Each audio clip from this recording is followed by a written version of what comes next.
It's your business. It's your property. Your assets are worth protecting. Blacklight Investigative and Surveillance Services specializes in patrolling and inspecting residential or commercial property against fire, theft, vandalism, terrorism, and illegal activity. People and buildings are monitored to prevent crime. Keep your property, your people, and your assets safe from threat. Our elite staff are dual licensed private investigators and security guards. Blacklight Investigative and Surveillance Services. Go to blacklightiss.com.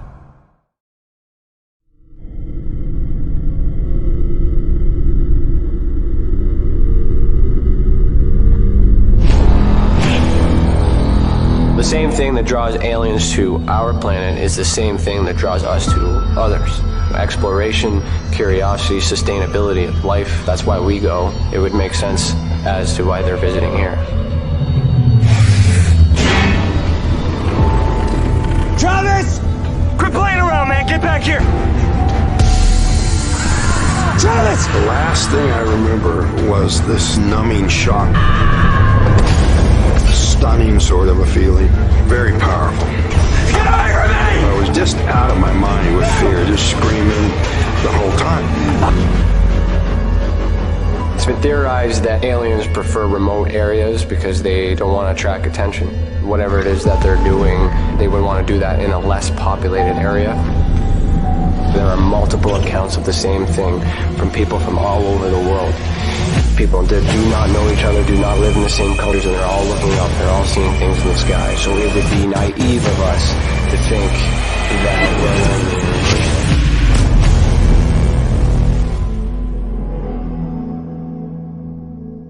that Ryan is one of Canada's leading new UFO investigators.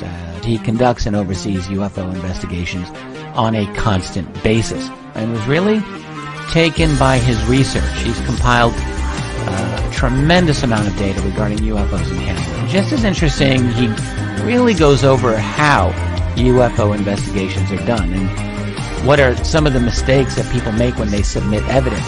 Note for starters, don't edit your videos or photos before you send them. If you want to hear more follow-up conversation between Ryan and myself, you can go to richardolanmembers.com, where we have a candid conversation on ufology, the paranormal, and more. And remember, while we learn and grow and search for the truth, let's be good to each other.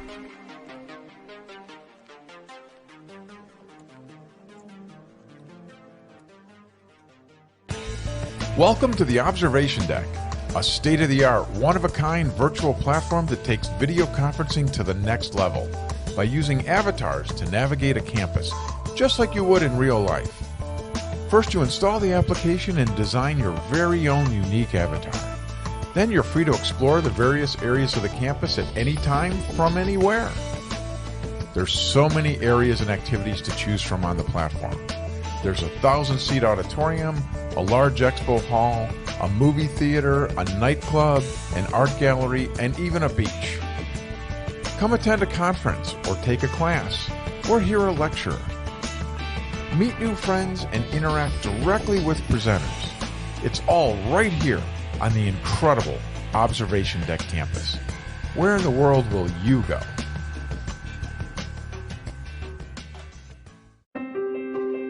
Have you ever wondered, or maybe just thought to yourself, if there were others just like you? You know, people with extraordinary abilities, psychogenic advancement, and perhaps unique intuitions. Maybe you just wondered if there were other people who experienced unimaginable, unexplained, or even unusual and paranormal events. Are there people who have more questions, more fears than answers? Well, you're not alone. You've never been alone. We believe you. Sign up for EA today by going to tesacan.org/EA. That's TESACAN.org/EA.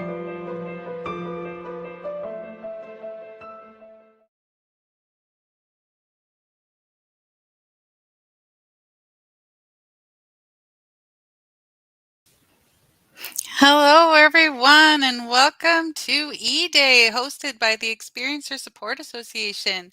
If you like what you hear and what Tessa is doing, please super chat. That is a great way to show your appreciation for our association.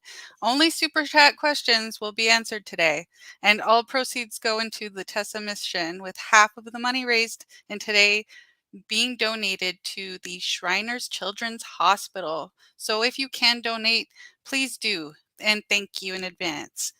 A reminder to the E-Day, a reminder of the E-Day draw, the Experiencer's mystery box.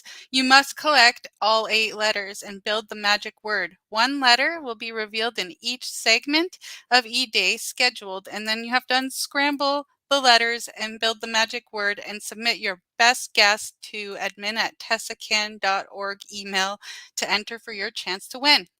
The magic letter in this segment is K, as in kryptonite. That is K as in kryptonite. Today's segment is Where the Past Has Hardly Stopped Breathing, Living with Dinosaurs, Bigfoot, and Modern Day Sabertooth, with Alex Mistretta. Alex Mistretta is an international man of mystery, a cryptozoologist, paranormal explorer, and a global ufologist.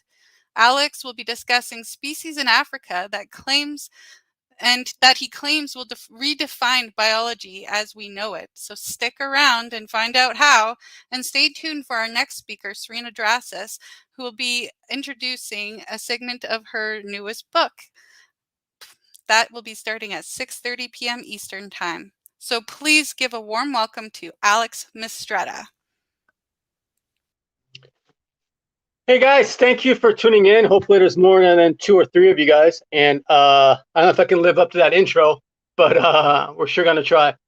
So we're going to talk today African cryptozoology, which is my all-time favorite subject in the entire world. And usually, I get a little more scientific, a little more evidence-based in my talk, but today is going to be slightly different. I'm going to, show a lot of that evidence as well. But I'm going to talk a little bit more to kind of go with the theme, what it means to me personally, in my life experience, and why this is so important to me, and I think to the world at large. So, as you can see, cryptozoology and African cryptozoology is sort of like an unfinished business for me. As you can see the picture right there, this is a documentary I wrote that about, I'd say, over 20 years ago now. And I wrote it. I was going to be co-director, and I was going to be expedition leader in this really well-funded expedition that never happened because they had a civil war in the Congo. And here's how I really got interested in this subject to begin with. Back in the prehistoric 1990s, I was in college at the University of Illinois at Chicago at the time. I was a psychology and anthropology student. And I've always been interested in cryptozoology, along some of the other paranormal phenomena. And in fact, I picked anthropology specifically because of cryptozoology, because I thought I needed a better base to understand certain phenomena like Bigfoot and all that. And back in those days, we didn't really have, the internet, or the internet was just kind of beginning. So we're still reading magazines, which is like, for those who have never read magazines, they're like books with more pictures and a little bit shorter back in those, again, prehistoric times. And there's this magazine called Strange Magazine, which didn't have a whole lot of viewership, but it featured all kinds of strange phenomena, and specifically cryptozoology. And in it had an article on this thing called Mokeremembe, which they called the lost dinosaur of the Congo, where people around the Lake Tele area, which you can see in my writing right here, that's Lake Tele, the lake up right in the middle, right there. Yep, thank you for bringing that up. This is where most sightings of this animal look like a dinosaur was reported, according to this article. And for the record, I believe these animals are no longer there, but we'll get to that in a little bit. And the article stated there's a professor at the University of Chicago, which was about maybe 10 miles from my school. And actually, I've been there a couple of times, I competed there as a track and field athlete against that school for UIC.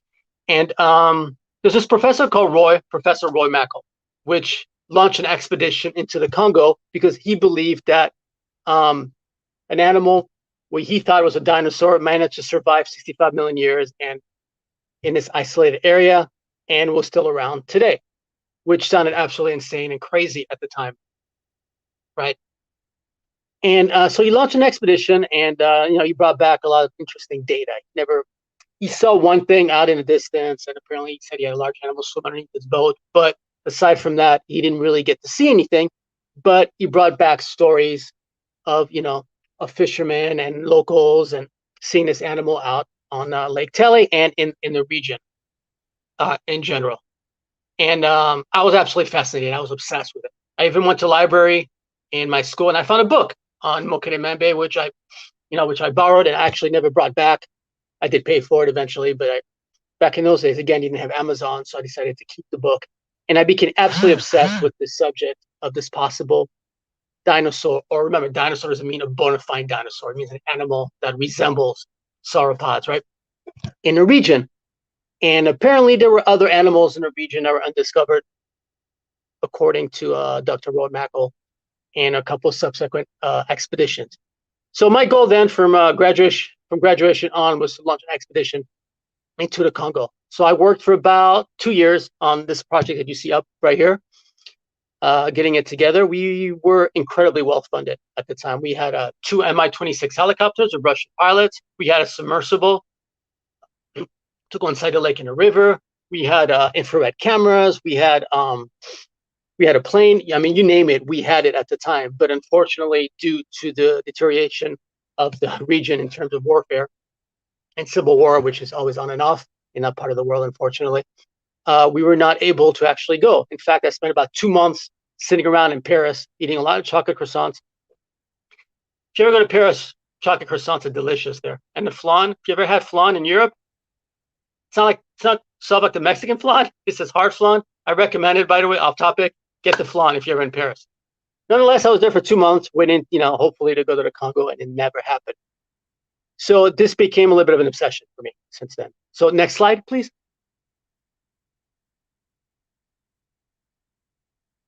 This is the region in question in Africa. Now, up till about 15 years ago, and everybody was focusing on Central Africa right there near the Congo, where there are sightings of these animals. But most of these sightings turn out to be dated. People's like, well, my grandfather saw this. There are still occasionally sightings by fishermen. And excuse me for a second. Some that actually I had some firsthand sightings told to me directly from the Congo. I had some people in the Congo doing research for me in this region, but it seemed that it was becoming a fleeting phenomena. So we had to look for another area. And in the meantime, there are other researchers down in the region doing research, including this gentleman called Michel Ballot, which I don't know personally. We've talked on Twitter a little bit. And he focused his research down in Cameroon and in southern Cameroon, in fact, which to this day, as I'm prepping a couple expeditions right now, one in Kenya for something else, which we'll get to in about half an hour. And hopefully that'll lead to this second expedition in southern Cameroon. And next slide, please. So Mokere-Membe, what is it? What does it look like? This is actually back in the early 1900s up through the 1920s. Mokere-Membe was actually kind of a topic of conversation as early explorers and missionaries started coming back from the region, saying that they'd see this big animal that looked like this. It looked about the size of a hippo, the body of a hippo, a long, strong tail, a long neck, with a reptilian head. It was a quadruped. It was also a good swimmer. Occasionally, people reported a horn, but I believe that was they're getting mixed up with another mysterious animal in a region called Emela Ntuka or Chipekwe, which is a very different type of animal, which we'll get to in a little bit as well. So the stage was this. Here's what's this animal looking like, a sauropod dinosaur that people are reporting out of the Congo, including firsthand reports that I got.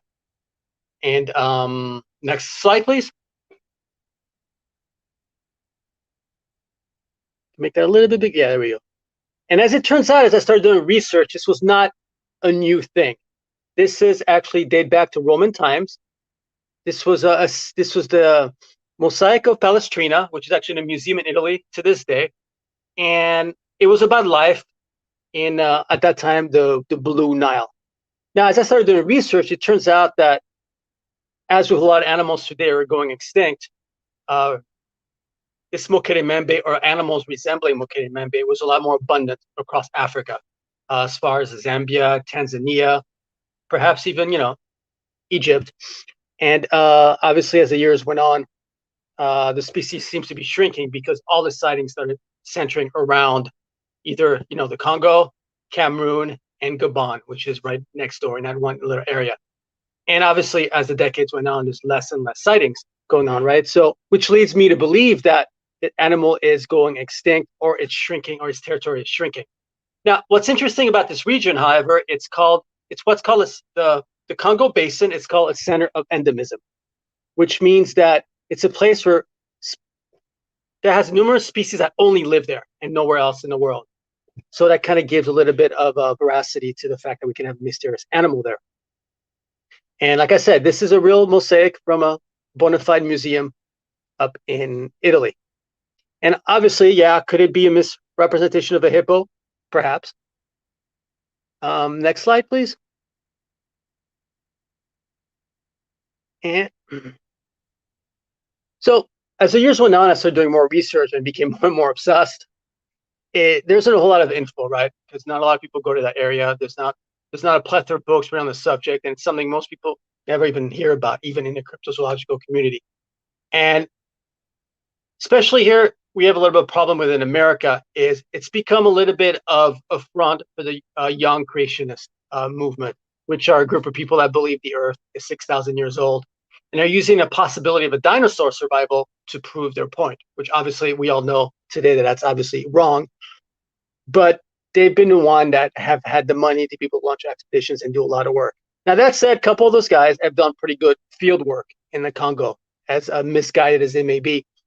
But it's been a problem for us doing serious work and be able to get money for, bona fide expeditions, because we get associated with this young Earth creationist movement, which is, especially here in America, we've had a resurgence of that type of modalities. And it enrages me, and it's upsetting, and it sucks, if I'm going to be honest, and but it's what we have to deal with.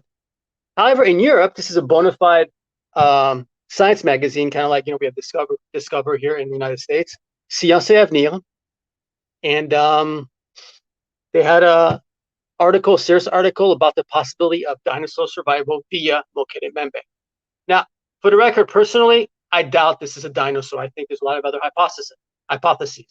It could be a reptile, or I have a feeling it might be a mammal, but I guess obviously until we get DNA, that's unproven. So, and that's something, I think we make this mistake a lot in cryptozoology, where we fixate on the way something looks, and especially some of the more obvious features, right? And we make assumptions based on that, on what the identity of these animals really are. We do it with Bigfoot, we do it with Mokeremembe, we do it with chupacabras, we do it all the time.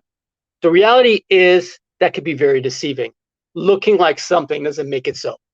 DNA and genetics is what really determines a species, not what it resembles. So could it be a dinosaur? Maybe, as we now know, and we didn't know this maybe 40 years ago, dinosaurs never actually went extinct, right? Because we had like sauropods and theropods. Theropods are the ones that became modern birds, which managed to survive, the 65 million years extinction. So the possibility that another type of dinosaur managed to survive extinction in this very specific area in Africa, it's absolutely possible. But we still have to deal with 65 million years of evolution. Now we could have a very different type of animal today. But also there's a thing called convergent evolution, where nature hates a vacuum, right? So when a certain shape disappears in nature, it often gets replaced by something that looks very similar. Or you have two unrelated animals, think like bats and birds, that can develop very similar features. And that's kind of where I personally have been going with Mokeremembe. It's not a very popular hypothesis, but part of me, really thinks that this could be a mysterious mammal living in this area. And next slide, please. So where's the evidence? I'm not going to lie to you, the evidence is terrible. I mean, aside from, getting some pretty solid eyewitness testimony, which I understand the importance of that, and, the whole theme of this conference as well. But eyewitnesses, experiences, photographs like this isn't proof. It's evidence, and it leads to further inquiry. But it's not very convincing. Like, for example, this photo, this was taken by a Japanese film crew in 1992. And I stared at this for hours, for years, and some more hours and some more years. Again, I'm slightly obsessed with this. And, they felt that this was a large animal they saw swimming in Lake Tele in 1992. For the record, Lake Tele is very shallow lake. So this was probably walking if this was indeed an animal. Chances are it's probably an elephant. I don't know. It's intriguing nonetheless because of the location and the fact that it does seem to have a long neck. But I don't see a big enough head on there. But this has been, labeled as Mokere-Membe by a lot of groups. And I think we have to be careful that this is interesting, but I'm not convinced. Next slide. This one's not any better either. It's another picture, again, taken at Lake Tele from very long distance, which is why it's, basically it's one of those, it's like one of those orb or ghost pictures or Bigfoot pictures you see kind of pixelated or not very clear. Well, this is our version of it. But it does show there's an animal swimming in Lake Tele, and that's kind of all I can say about this. And, a lot of times when I give talks, I get hesitant about showing this because when you show crappy evidence, it usually comes back to bite you in the ass. People think this is what you're about, and you're showing this is actually as proof. But it's not. It's interesting, and this is something that we should remember in all phenomena, right? When we show pictures, that there's always alternate explanations. And I'm not always good at doing that either. When I feel something very strongly, I take it very personal when people attack me or whatever. But again, all I can say about this, it's interesting. Next slide. This is another one taken from the same gentleman. It was a photographer that actually launched an expedition. This is actually the book that I bought. Well, eventually I paid for at the library at UIC that I kind of stole. And again, this was another picture that he took. And all he could say is that, the natives that he was with were screaming Mokere-Membe, Mokere-Membe. He saw this large animal swim the deep end of the lake with his head sticking out. And unfortunately, it was going away from him. And that's the only picture that I'm aware of that we have seen. And this was in the late 90s as well. For anyone asking, there's much more recent sightings, including an American engineer that actually saw Mokere-Membe 2017. And I just found out about this about 6 months ago or so in southern Cameroon, which I believe, as I've already mentioned, is where right now these animals are. I think this area in Lake Tele, this could be a breeding ground. Sightings here of these animals are much smaller than they are in Cameroon.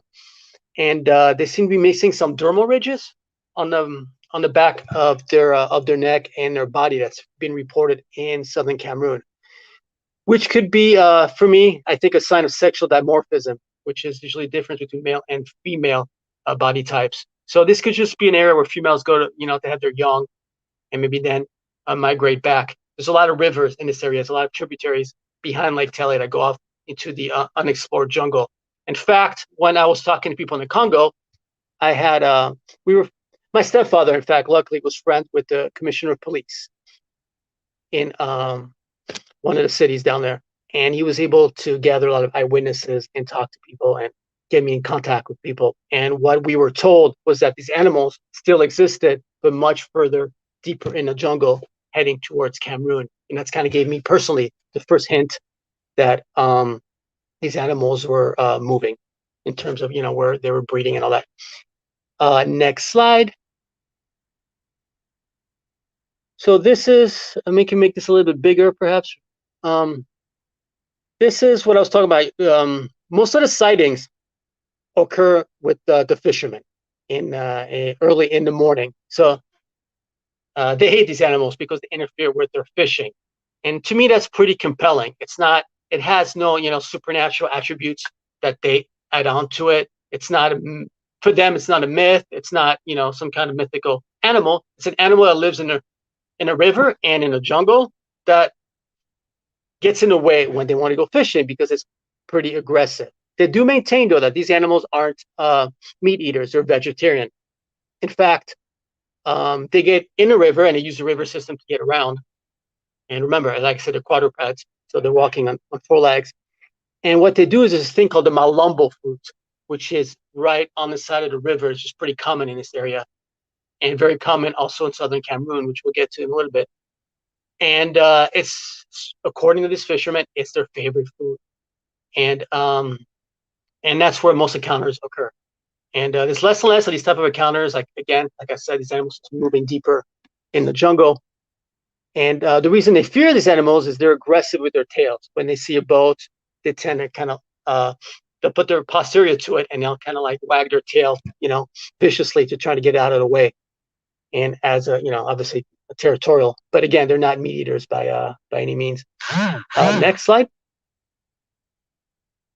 There's another one, and what I just showed you was one of the fishermen actually drawing on the beach what they have seen. So the rest was the body. This is kind of like the head of a Mokeremembe. And next slide. Okay, so this is something that actually I discovered myself. There's this group of people called the Lega people, which is like a minority in this part of Africa. And they're famous for their artwork, as you can see right here.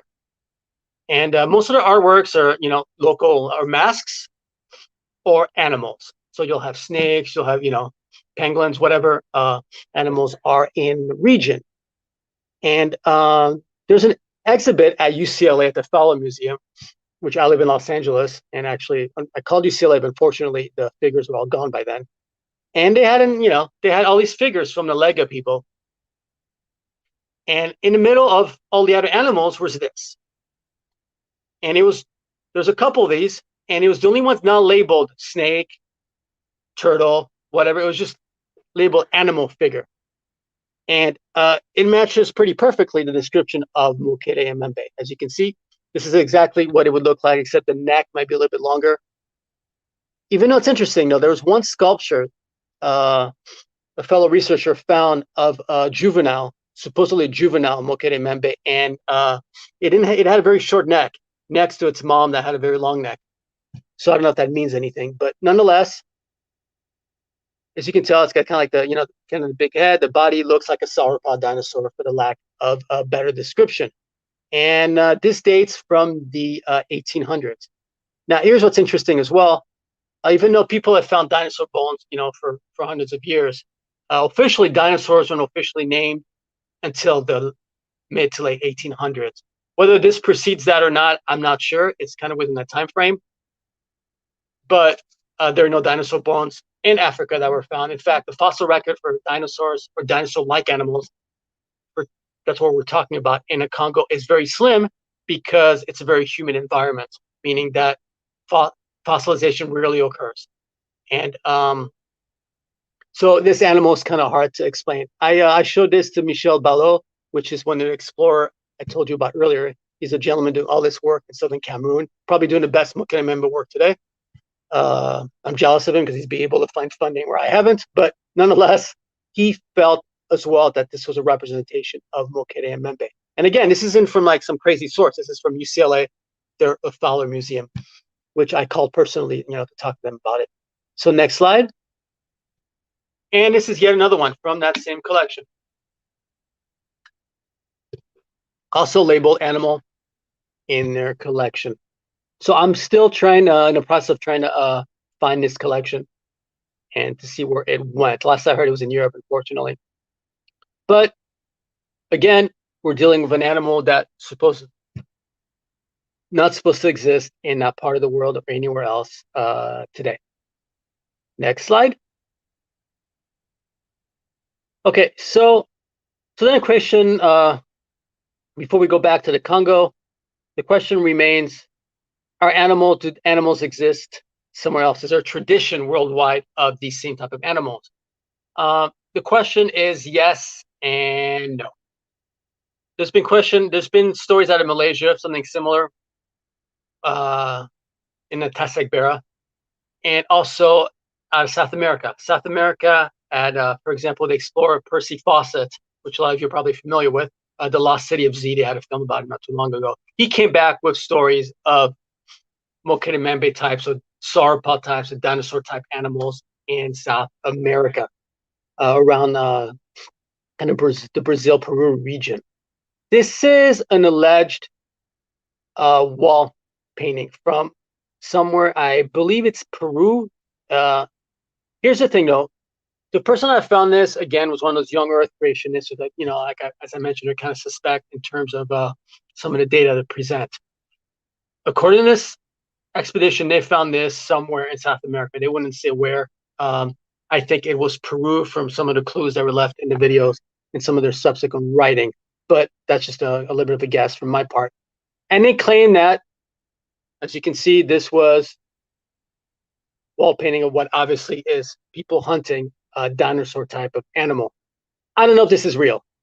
I've posted this and, various places, asked some of my fellow cryptozoologists, and nobody seems to really know, have an opinion on it. And most people, because of the source, tend to stay away from it. But it's not because, young Earth creationists are crazy that they don't find evidence. My take is, I'd say 70%, I don't trust this. 80%, I don't trust this. 20%, it's an intriguing piece of work. We need more of this to be able to validate it. But that's where, the work comes in. That's what we have to do. That's where it's our job to do the work, either validate or debunk this and see if there's more of it. But if you look through artwork throughout the entire ancient world, from South America to even in Europe and Asia, the animals that look like Mokere-Membe are oftenly depicted in drawings and artwork throughout the world. So that's an intriguing possibility that perhaps these animals were better known back in those days, and there was a larger population. In Europe, some of these reports could come from Romans. Romans used to go into Africa and bring back animals for their circuses and all that. So perhaps they witnessed Mokere-Membe, and that's where some of the stories and the drawings out of Europe came out of. But again, that's pure speculation from my part. But again, this is the kind of thing that keeps me up at night. I'm absolutely kind of obsessed with this, and I think, and this is why it's so important. Before I'm going to mention that because I don't want to forget to mention it. Is this is an ecological story. We live in a time where our planet is under threat from various from mass extinction for a lot of species. A lot of species are going extinct. From tigers to chimps are endangered in some areas and all that. And obviously, some of the destruction of the forest in South America, some of the destruction of the forest in Africa, some of the fires. This is important because if we're able to find a species that either managed to survive for 65 million years or a species that is so unique, and we could be talking about Mokere-Membe or Bigfoot, that's able to survive, stay undetected, and thrive, it gives us clues on survival, and then we can apply that ecologically and how to save these areas in our planet, and also, help out indigenous population in these areas that are either under threat. So I think, and I also comes into play once we make these discoveries, we're able to isolate these areas and have these areas protected. If we have, imagine, right? We discovered this species right there, saber-toothed tigers, which I'm going to get to in a little bit as well, which have been reported out of southern Cameroon as well, or the African Bigfoot or North American Bigfoot. It doesn't matter. The Yeti, in Tibet and Nepal. It gives us opportunities to preserve these locations and do work there and address some of the ecological issues that are there. And I think that's, for the future of our planet, is incredibly important. And I think Mokere-Membe, for me, takes first position in that, because imagine if you have an animal alive today that either descendant of dinosaurs or a lesser species like crocodiles that managed to survive for 200 million years, which is a true story for crocodiles and numerous species in the world like that. The lungfish in Africa is also a prehistoric species. Or if it's just, a mammal that looks like a dinosaur, it's going to revolutionize biology. It's going to change how we view everything, right? And that'll give us clout, that'll give us an ability to do more positive work in these areas from an ecological standpoint, not just a cryptozoological standpoint. But for me, that's the most important thing for this. It's about helping out indigenous populations, helping out the environment, And that's why cryptozoology is so important. And that's why I push the biological aspect so hard. And doesn't mean, again, I get in these arguments all the time. Doesn't mean other things aren't in play, but we need an entry point to be able to reach out a bigger audience, to be able to reach out for funding, for money, to be able to do this kind of work, because it's so vital to our planet, in my opinion. And okay, so I'm going to get off my horse right now. And next slide, please. This is another intriguing one from Patagonia in South America. Patagonia is one of those areas that has been talked about as a lost world for hundreds of years, right? Some of you have heard of the Patagonian giants, where some of the early explorers have encounters, for lack of a better word, giants in those areas, which weren't quite, like crazy 20-foot giants, like some sources on the internet or YouTube led you believe, but a very tall group of people. And from the same source, they started coming back with maps, and this was an early map depicting an animal that looks suspiciously like Mokere-mbembe in Patagonia. Patagonia is another one of a huge area of interest for me. There's a thing called the Patagonian plesiosaur, where has been sighted in some of the rivers of Patagonia of an animal that looks like a plesiosaur, think kind of like Nessie in Loch Ness. I don't believe it, again, to be a plesiosaur. There's as much chance this animal to be a mammal, like a longer neck seal and all that. But Patagonia is a huge area of interest as well. And again, something this large, stay hidden in Patagonia as possible. It's, again, there's a lot of unexplored areas, but my money would be that it's unlikely to still be around in South America, which is why I focus on Africa so much. Next slide, please. Okay, so now I mentioned southern Cameroon, which we're about to get to. In southern Cameroon, there's a place called the Ja River, which is in the middle of freaking nowhere. It starts nowhere, it goes nowhere, and it ends up nowhere. It's that remote. There's largely, once you get past, there's these falls at some point, and no expedition has really gone past these falls. And beyond that, it's completely unexplored. There's poachers or occasionally an area for elephants, but aside from that, it's literally a real lost world. And in this area is where I just told you the story recently, about 20 minutes ago, about the American engineer. They're down there doing some work. Again, he wasn't past the falls, he was before that, and he saw an animal come out of the water that looked like Mokere-mbembe, the long neck and all that whole deal. And very few people really focus on this area. And I'm going to tell you right here, right now, a few $1 million, $5 million and under, 5 years of work. We go to the Ja River, go past these falls, do some work. Mokere-mbembe is found, and some of these other animals as well. It's the real lost world exists around the Ja River in southern Cameroon. And I guarantee it. And some of the other animals reported in the region is this guy. And remember I talked about the horn that was depicted in an early 1913 newspaper article about Mokere-mbembe? I think it was like the second or third picture that we showed. I think the horn was there because it was getting mistaken for this animal called Emilantunka, or the Chipekwe. Yeah, right there. Thank you, guys. And you guys, this is why I'm with Tessa. They're on top of things. So now, again, some people have hypothesized that reports of animals were a triceratops, which was a dinosaur native to North America. Now, there's been no fossil record of a triceratops in Africa ever. Doesn't mean it doesn't exist there, relative doesn't exist there, because the fossil record is very thin there. But personally, again, I'm leaning more toward a mammal, a rhinoceros type of animal. Now, the problem with the rhino hypothesis, if this is a discovered type of rhino, is the large tail. As you can see from this depiction, and this is based on eyewitness sightings in the area. And a couple of areas, in fact, this animal has been reported in Africa even today. The long tail is not very rhino. Rhino have short, small tails.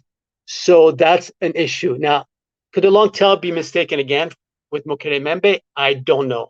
Perhaps it's true, and these animals are bona fide rhinos, undiscovered species of rhinos, very large rhinos. I don't know.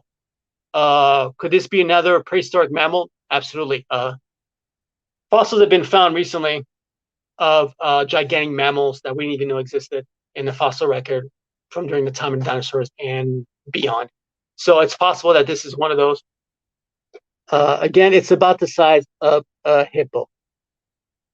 And okay, next slide. And this is another depiction of the Emulantuka or Chipek, which actually was found by Michel Ballot in the region of Cameroon. As you can see, again, the horn is very prominent, the large tail. The ears are very elephant-like, which is a little bit of a red flag that, you know, perhaps is a composite of people seeing different animals, and it's getting reported as a mysterious beast, and it's really just, you know, a mix of a rhino and an elephant that people are seeing. But I don't know. There's some pretty solid eyewitnesses, you know, that have gone on for generations, and you know, let's not insult people living in these areas. They know what their rhinos look like. I don't mistake a cat for a dog. You know, they know what the rhinos or elephants look like. So that has to be taken into account. Next slide. This is another depiction of an artist that lived in Africa, and as you can see, he was depicting a local scene of animals in a jungle, and one of them looks suspiciously like a chipek or emulantuka, the long tail. It's the first animal in the picture, and the horn.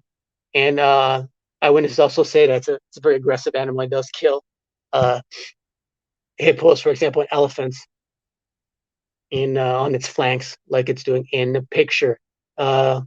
Next slide. Now we're going to switch gear a little bit because as always, I have a lot more material that I think I have time for. So this is East Africa. Now, in the region I just mentioned, I also, again, I always heard this about 6 months ago, there's reports of small bipedal diminutive Bigfoot types in the area, which I didn't know actually existed in southern Cameroon. However, I'm very familiar with some of the sightings up in East Africa, specifically in Kenya, which is somewhere I'm actually in the process of launching an expedition right now. I have a culture anthropologist and a former archaeologist on my team so far, and we're in the process of getting it together to go to Kenya. Okay, next slide.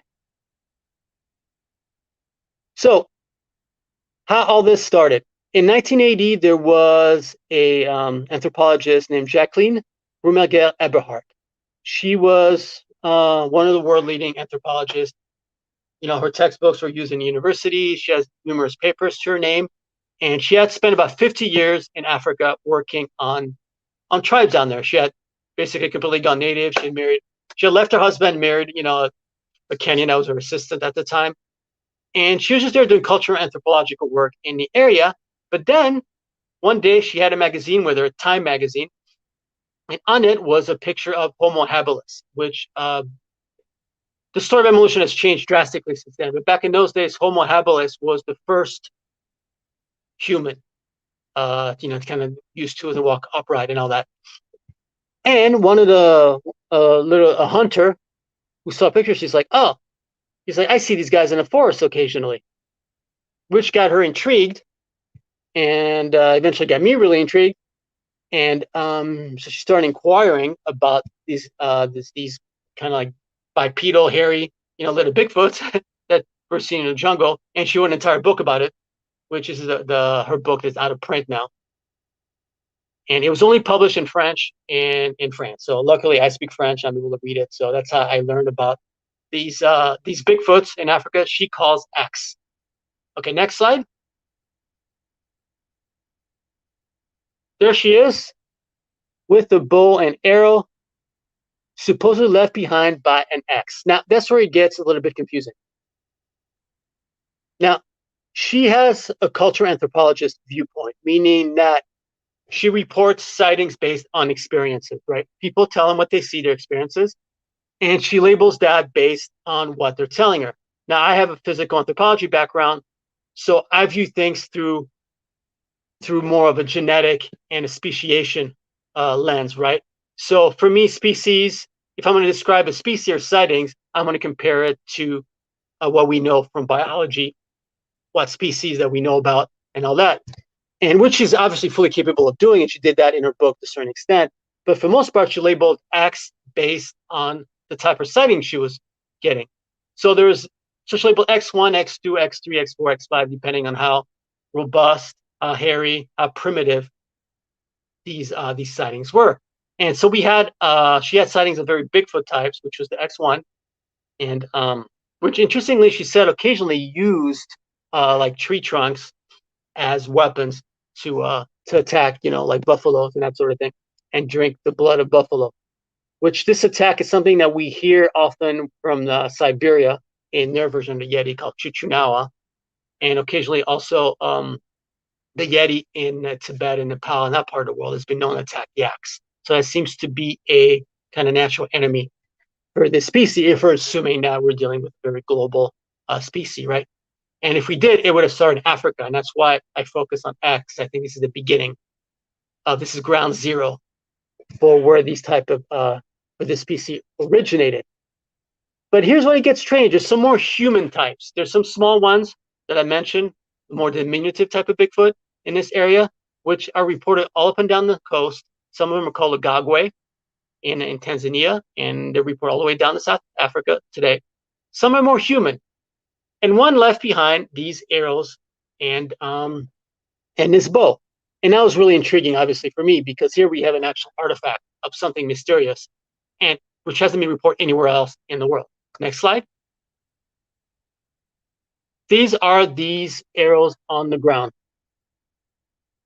So there's not that many pictures of these, and I'm in the process of actually trying to locate these artifacts right now. So I'll have an update with Tessa, hopefully soon enough. But here's what's really interesting. So now all the tribes in the area today have metal points. And even back, this is from the early 1980s, late 1970s. And they're all metal points, very definite technology. Like in anthropology, where we call technology the type of tool people use and how they're made and what they look like. And you can assign that to different time periods. You can also assign that to different groups of people. The one that you found from X are extremely primitive. They date from the Stone Age. They're actually lit of stone, put on arrows. So they don't belong to any local culture. Not only that, but they're antiquated in terms of that technology. And so there's been different stories about whether they belong to an unknown Homo sapien tribe and how primitive those really are. So, and we don't know if they're completely modern humans or they belong to some of the more primitive Bigfoot types we've been hearing about in the region that are usually about man height, covered in hair, receding forehead, the whole deal. They don't seem to possess any type of language or use fire, but apparently are able to use tools and occasionally use animal skins to cover, their bodies. Next slide, please. These are the arrows. These are another picture of the arrows, which I didn't really crop that all that well, but as you can see it. And here's where it gets super, super interesting from an origin standpoint. Now, like I said, I went to college and, I picked psychology specifically for parapsychology, the paranormal and UFOs, because I think it's important to understand how people view things and how people perceive the world around them. But anthropology for me was specifically because of Bigfoot. And, took some classes in paleontology for Mokele Membe and all that. But back then we had a very different view of human evolution, and we didn't know a whole lot, to be honest, compared to what we know today. We had some fossils, and people thought of human evolution, primate evolution, whatever, as a kind of linear straight line. We know since then that humanity, as recently as 25, 35, 45,000 years ago. Anyway, the time period between 300,000 years ago to recent times I just mentioned, we weren't alone on this planet in terms of being human. We coexisted with numerous other species. We know this because now genetics can go back that far. And we've also found the genes inside modern man in recent genetic works that demonstrate that we have Neanderthal DNA, especially if you're European. You have Denisovan DNA, which is another primitive type of human we coexisted with in Eurasia. So if you're Asian or Polynesian, there's also ghost species, meaning that there's an undiscovered trace of DNA of a primitive species that we interbred with somewhere between 300,000 years ago to 100,000 years ago that have yet to be identified. And this region of Africa, and why this is so interesting, is essentially where all these species were born. And it's a plethora, excuse me for a second, there's a plethora of primitive species from Homo erectus to Homo naledi that coexisted with Homo sapiens in this part of the world. And they all shared modern traits with primitive traits, meaning that they look just like X today. Now, this is where things get really controversial, and obviously, everybody's very sensitive today when you start talking about Africa, primitive traits, and all that, and I can head into some tough territory and stuff. But the reality is, we were born there, and if X is alive today, I have a hypothesis that this could be not the missing link, because the missing link doesn't exist, but that this is an ancient human that managed to survive up to this day, or a modern human that has vestigial traits, meaning traits dating back hundreds of thousand years and so forth. And that for whatever reason, they've been able to exist in this part of the world. And that would, again, completely revolutionize biology as we know it. Next slide, please. This is, I should have shown this earlier. This is a Nagaguei. This is a carving of, remember I mentioned a little diminutive Bigfoots in Kenya. So in Kenya, this would be called X, one of the more primitive X. In Tanzania, this is called Agagwe. And they've been sighted up and down the East Coast in pretty remote jungles and forests, all the way to, like I said, South America.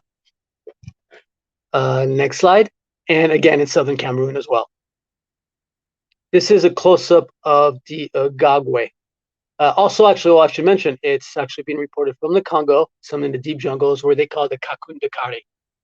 In fact, there's a famous animal collector back in the 1930s, 1920s. I really should have kept some notes. Charles Cordier was the gentleman's name. And he used to provide, lions or African species to zoos around the world. And one day he set up a trap, and he said he had one of these guys in his trap. And he just kind of stood there, just stared at it, couldn't decide whether to shoot it or not. And one of the Kakundakaris, again, this is the Congo, that's what they're called, untangled himself from the trap, got up, looked around, and walked out of frame, so to speak, on walking on 2 feet bipedally. Next slide, please. This is again one of the local descriptions of either Agagwe or X. And as I was mentioning earlier, it's very unusual because, again, they're very primitive features. You can see covered in hair, but nonetheless still carry a weapon, an artifact. And like I said, there've been sightings in Kenya of them using clubs, and as we saw, some of the more modern ones using a bow and arrow. Even though if I were to venture a guess, the bow and arrow turn out to be from an unknown tribe, perhaps. Even though obviously something with the technology that seems to be straight out of the Stone Age, that's pretty intriguing to me. But part of me would be surprised if they belong to these guys. But nonetheless, this is what locals have been describing in the region. And the ones that I mentioned along the Ja River, in southern Cameroon, are more like the Agagwe type. So they don't seem to have as many modern traits. They seem to be a little more primitive. Might even be just a bipedal chimp. You have to remember, bonobos, for example, who are chimps, who are very closely related to us, tend to spend more time on 2 feet than other regular chimps. In fact, their musculature are more similar to humans than chimps in some aspects of it, and that's kind of like a recent finding.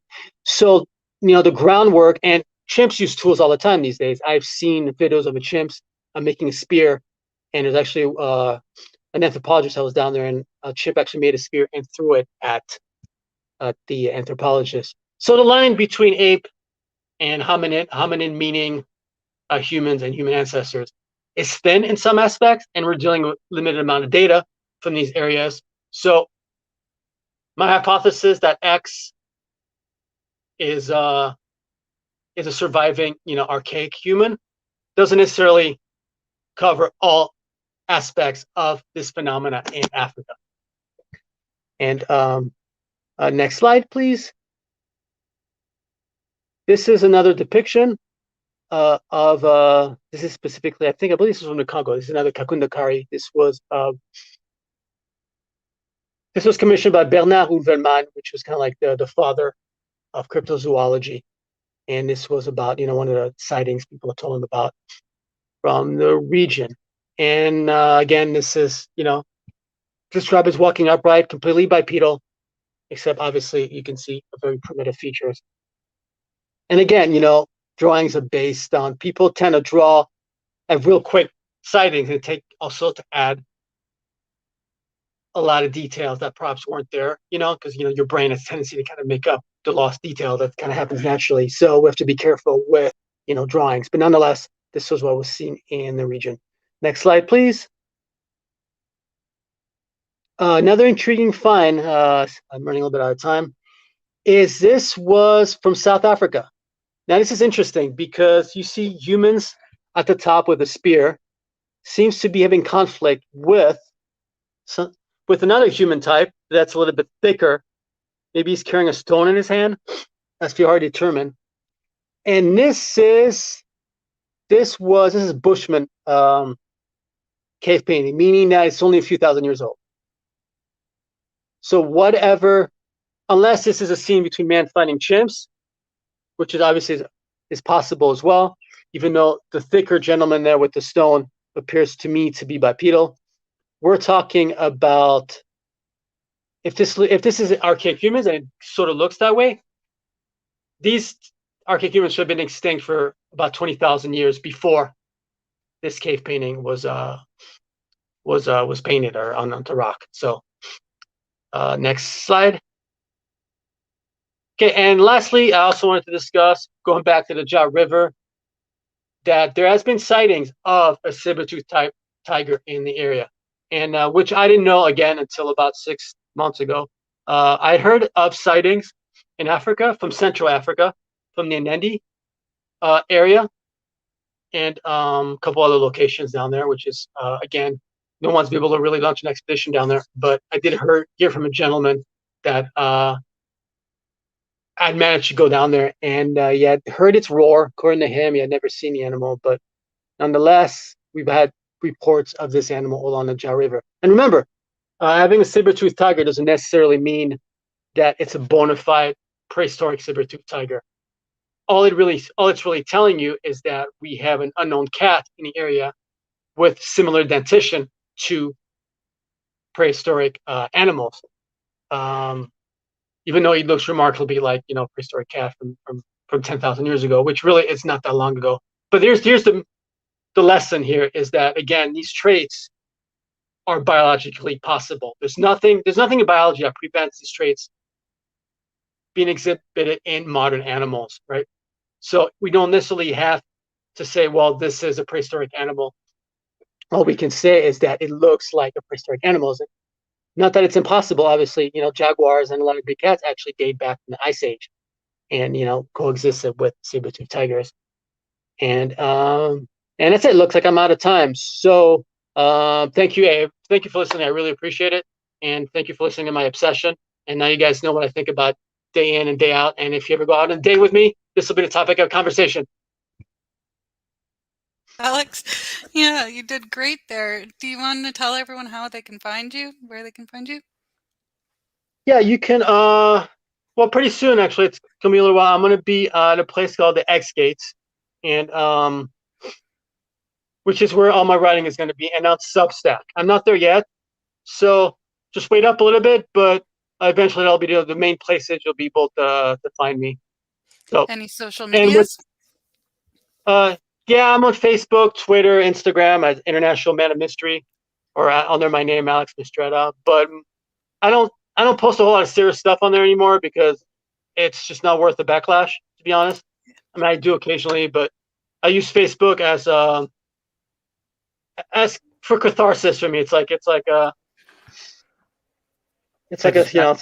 shrink. But I just want to pipe in there and say that you can also find Alex on our website, tessacan.org, /ERIDU, which is the IRIDU team, which is that Evidence Review Intellectual and Development Unit. So Alex is still one of the experts that I call upon when I have individuals drawing creepy, weird monsters, and I need him to tell me what the hell it is that I'm looking at. And he is able to look at these creatures and tell me the history and where they come from in every part of the world. So he's a good asset for Tessa on that part too. So you can find him on our website.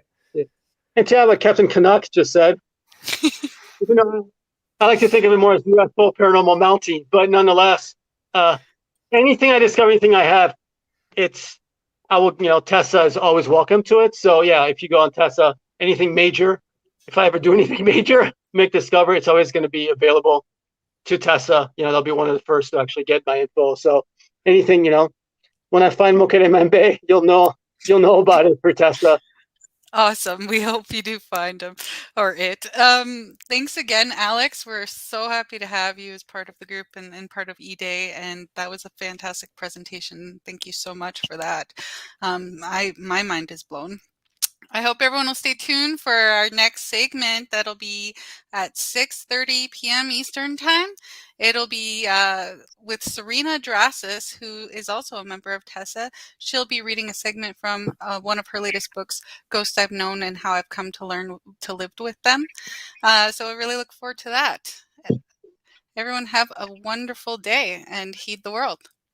See you soon. It's your business. It's your property. Your assets are worth protecting. Blacklight Investigative and Surveillance Services specializes in patrolling and inspecting residential or commercial property against fire, theft, vandalism, terrorism, and illegal activity. People and buildings are monitored to prevent crime. Keep your property, your people, and your assets safe from threat. Our elite staff are dual licensed private investigators and security guards. Blacklight Investigative and Surveillance Services. Go to blacklightiss.com.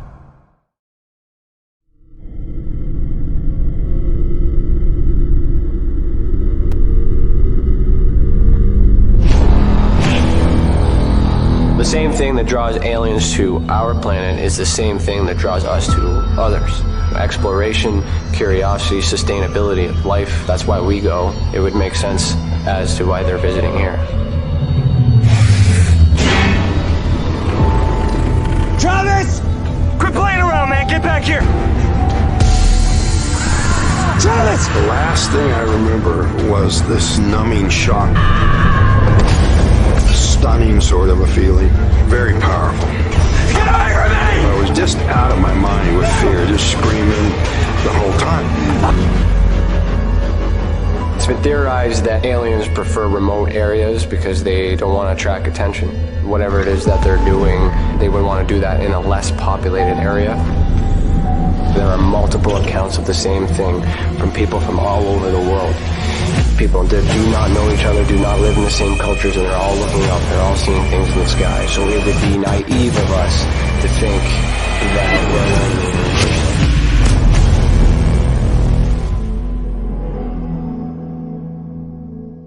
Ryan is one of Canada's leading new UFO investigators. He conducts and oversees UFO investigations on a constant basis and was really taken by his research. He's compiled a tremendous amount of data regarding UFOs in Canada. And just as interesting, he really goes over how UFO investigations are done and what are some of the mistakes that people make when they submit evidence. Note for starters, don't edit your videos or photos before you send them. If you want to hear more follow-up conversation between Ryan and myself, you can go to richardolanmembers.com, where we have a candid conversation on ufology, the paranormal, and more. And remember, while we learn and grow and search for the truth, let's be good to each other.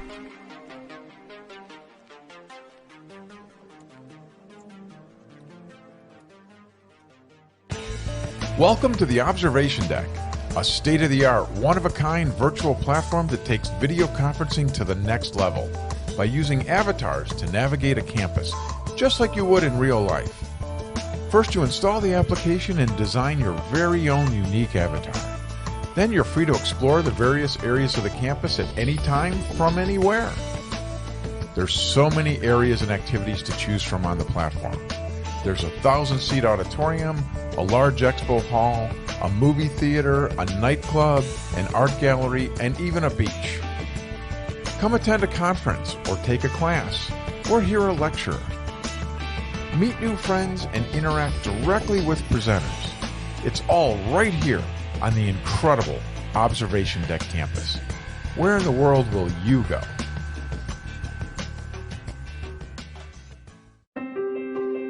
Have you ever wondered, or maybe just thought to yourself, if there were others just like you? You know, people with extraordinary abilities, psychogenic advancement, and perhaps unique intuitions. Maybe you just wondered if there were other people who experienced unimaginable, unexplained, or even unusual and paranormal events. Are there people who have more questions, more fears than answers?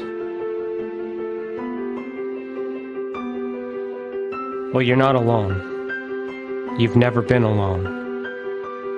We believe you.